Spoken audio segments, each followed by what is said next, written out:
So what do you guys think of when you heard the word risk?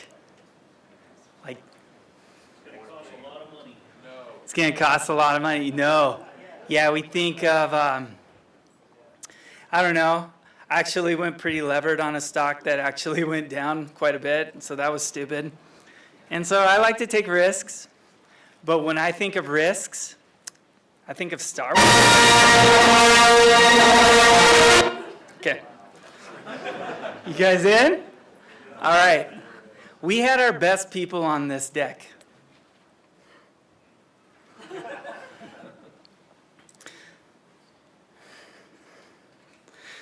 Yeah.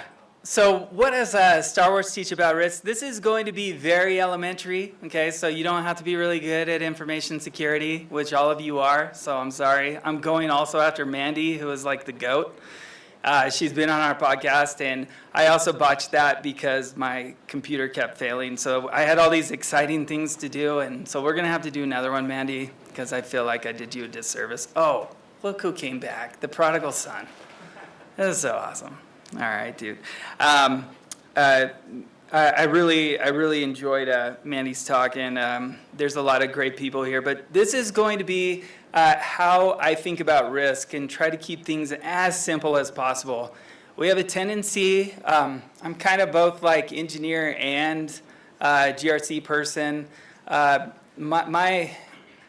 My tendency, my natural tendency is to make things really overcomplicated. And so I've worked really hard over the years to try to put together mental models about how to think about risk. So what we're going to do is we're going to use Star Wars, the cool Star Wars, right, to kind of give you guys some things that you can teach your kids about, right? So if they like Star Wars, which my kids, I'm a good dad, my kids all like Star Wars. And so, yeah, so we're going to talk through that. All right, here we go. That's no moon. It's a space station.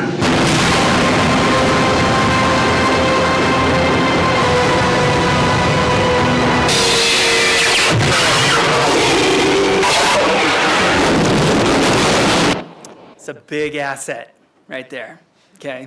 So we start with assets in risk management always. Okay, so Death Star, there's one of them, okay? And it's huge. It's worth a lot of money. So, the reactor module, that's the key. That's the place I've laid my trap. It's well hidden and unstable. One blast to any part of it will destroy the entire station. Vulnerability, one of them, the size of a womp rat. Okay, how big is a womp rat? Anybody know? 2 meters across. Right, 2 meters across.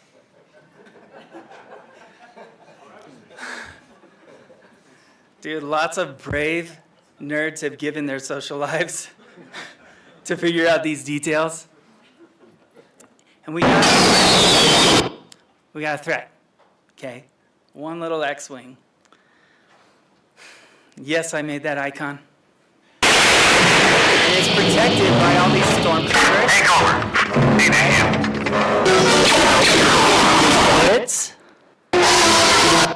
And Darth Vader, right? In his TIE Fighter squadron.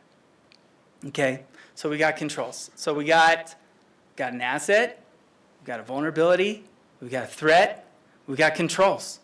Right? We also got the dark side of the Force. I have you now. Okay, so those are the controls. They're working, but then what happens? Right? LOL, right? Right? Control fail, okay? So these are the simple ways that we can think through risk management. So what is it? We got assets, we've got a threat, we got a vulnerability, we got a threat, and then we've got controls to try and stop those things, and then we have broken controls. And finally have these impacts once these controls break. Okay, so I actually can't remember how to say these numbers. But I did research this on Wikipedia. And this is basically what it costs, right? So the total cost with R&D, that's a quadrillion galactic credits, right? If you want these icons, reach out to me. It was a pain to find them. I made them, so like I'll hook you up. Okay, you can do it's SVG, so if you have to change the color, it's fine. All right. So head count, right? It's about 1.5 million stormtroopers, priceless. I think like 130K a year, probably with inflation. But this was a long time ago in a galaxy far, far away. So they were paid well, right? Back in like in those dollars, in those credits. Sorry. Okay, so the annual GDP impact, that one, can anyone say that? What is that? 4.6, 1, 2, 3, 4, 5, 6, 7, 8, octillion? Octillion? Is that octillion? Okay, and then so the 20-year GDP impact, dude, crazy. It's big, man. It's big. Okay, so risk, right? Risk. And so I found this meme on the internet, right? I didn't make it. I found it. Why didn't they? Why didn't they put more controls around the thermal exhaust port? And it all comes down to risk. It's all about the risk, okay? So what even is risk management? If your kids ask you, what even is it? Okay, so we have inherent risk, okay? And this is the likelihood, the inherent likelihood, and the impact if there are no controls in place, okay? Okay, and so you can mitigate it. And so I think this is really important. So especially for my company, I always come back to this. Who is doing what, okay? So when you have a risk, you have a decision to make. Am I going to spend my time and, blow this thing up and fix the risk all by myself? And so that's the first thing that you're going to do. And usually today we're looking for SaaS providers or other solutions, right, or MSPs, right, to help us mitigate risk, right? So it's really important to know who's doing what, right, and that you don't abdicate this to somebody who doesn't know. And if you don't know and you abdicate it, you're going to get a mediocre result. Okay. So the other thing is you can share the risk like a pizza via partnerships. So we share the risk. Just think about the ways that this happens. Simple way is if you're using an IaaS provider, if you're using Elastic, if you're using some cloud service provider, you are for sure sharing some risk with them, right?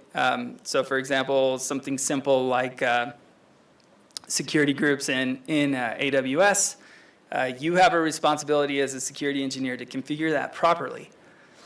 And AWS has some sort of responsibility, right? Important to know.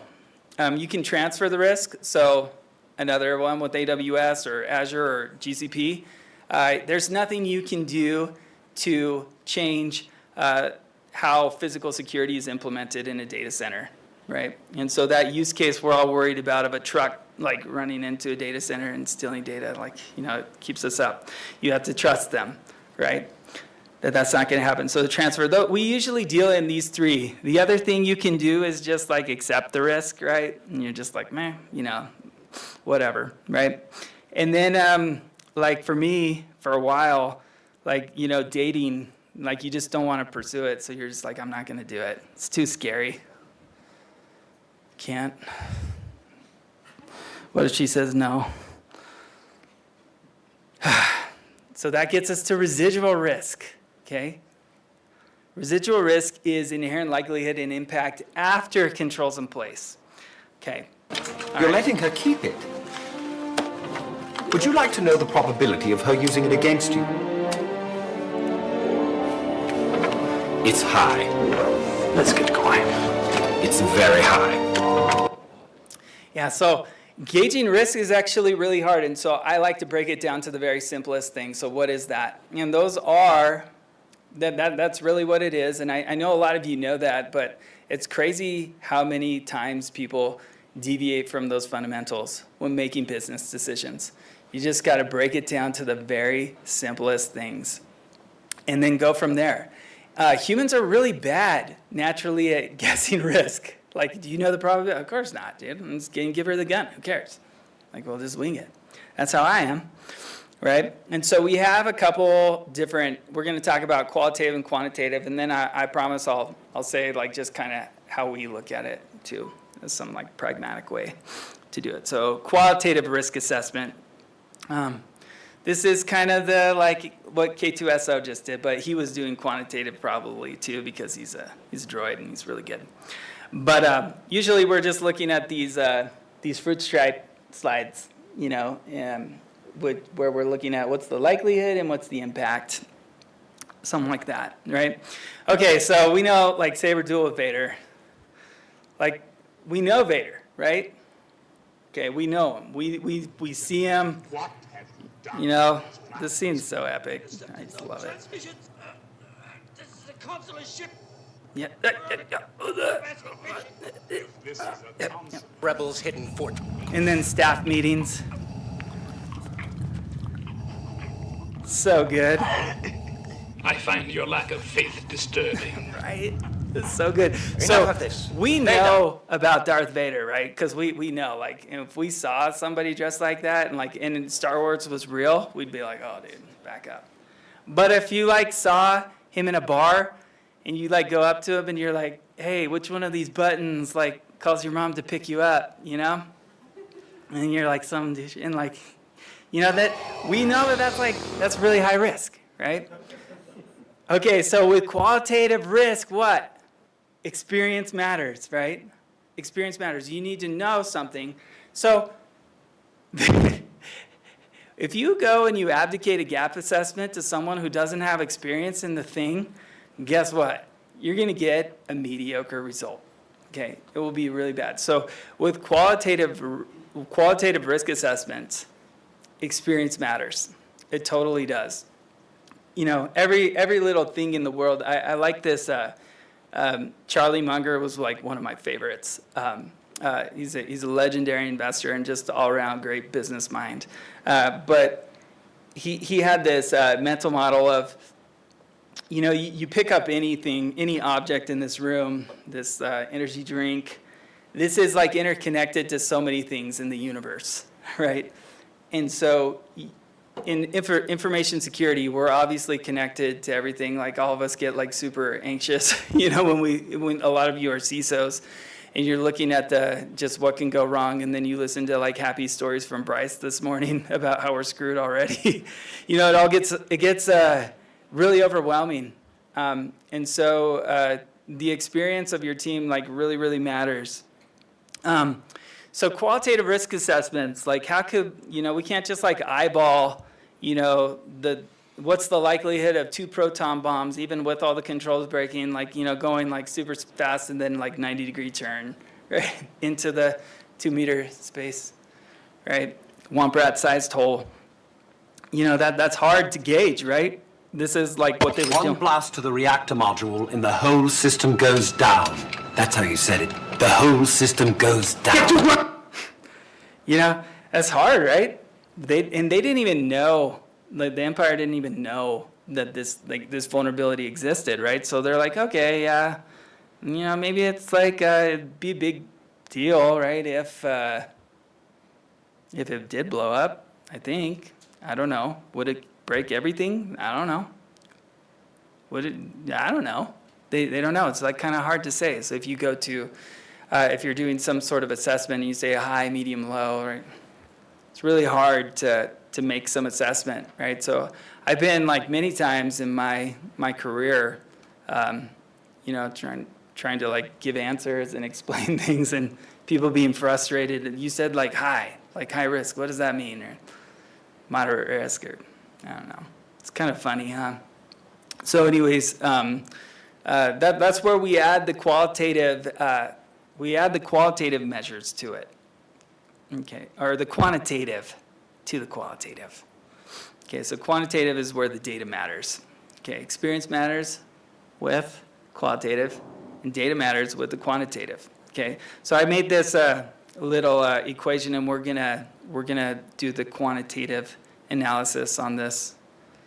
It's gonna be super fun. Insurance uses this quite a bit, right? And a lot of times they're making it says, I was just talking to Josh right before Mandy's talk about how like insurance, it's just so funny how how they're making decisions on like old processes and like, okay, it's the cost. It's just a really, really hard problem. And I think it's because it's overcomplicated. So this is how I look at it. So what is R? R is the risk impact. We got the threat. We got the vulnerability. We got the assets impacted. Everything's tying together from the slides before. Picture it. Okay, and then what we need to do is solve for P. What's the probability of the threat exploiting the vulnerability? Okay, so here we go. We can plug it in. We got one X-wing. We got one small thermal exhaust port. We got huge numbers that I don't know how to say. And we got, what's the probability? Does anybody remember the probability? Great shot, kid. That was one in a million, right? So we solved for P. That was so easy, dude, right? Okay, so now we can say like how much money the Empire needs to spend on this or needed to spend on it, right? Okay. 92 billion. Chump change for them, right? The whole system goes down. Okay, quantitative risk assessment. Okay, there we go. I'm actually kind of like speeding through this, so this might be really fast and it'll be great. Okay. Okay, yeah, so what are we gonna do, the future of risk management? Like, so what is that gonna be? I think it looks a lot like today, but except you have AI, right? And so that changes everything. So to summarize, right, it's the qualitative, in qualitative experience matters, quantitative data matters, and then artificial intelligence, so far, I think that the humans matter, right? If you're feeding AI garbage data and if you haven't set things up correctly, right, you're gonna get like bad outcomes. Okay, and so I'm really intrigued by where we're going with this. But I think that the very best thing to do is just to start simple, right? And so I'm going to talk a little bit about how we're handling it at Paramify, and the way we think about it and what we're building into our platform, so that others can do the same thing, right? So when I think of an environment, we call it a stack, right? So a stack is going to ingest some kind of data. It has a purpose for the data. So it represents a coordinated group of people, processes, and technology that use data to serve a purpose. So like a lot of times it's for a product or service, so you can have a super mega stack, and you can have little sub-stacks, right? And you often you're going to share some sort of common risk management. So the way that we look at this in Paramify, we have 4 stacks. Okay, so we have our corporate services stack.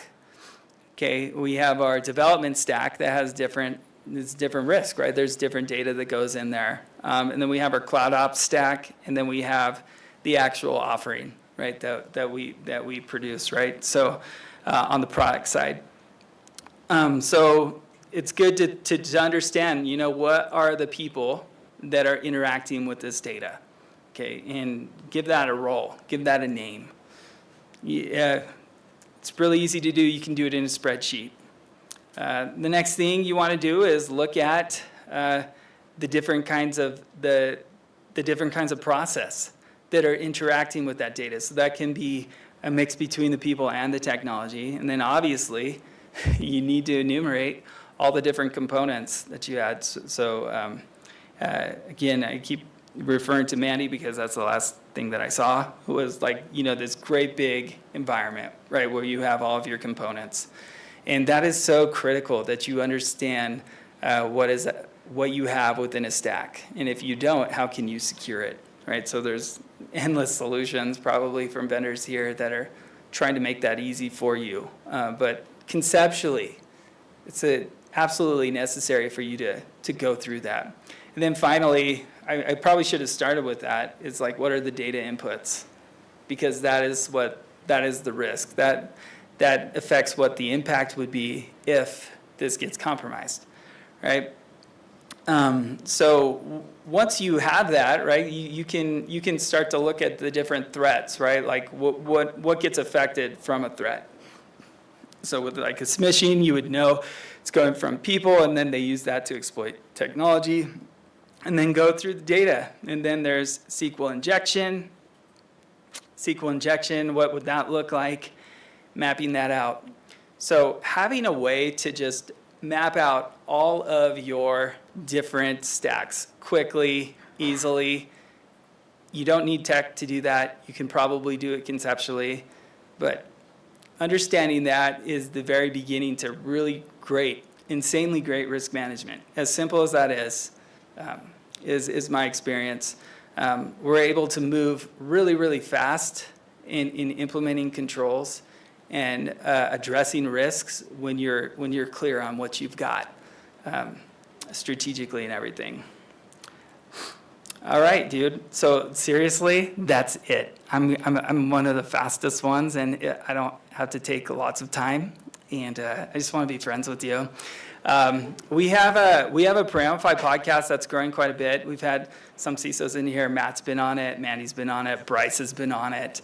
And we'd love to, if you're a leader in the security space, we'd love to have you on the podcast to talk about something that you're passionate about.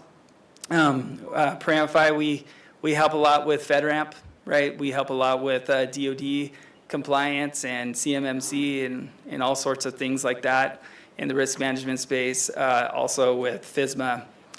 Lots of changes right now with government, right? And for the first time in my existence, like efficiency becomes the name of the game. And we'll see how that goes.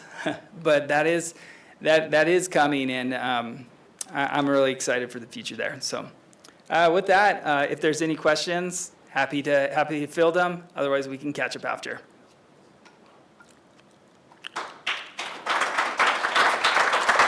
Thanks.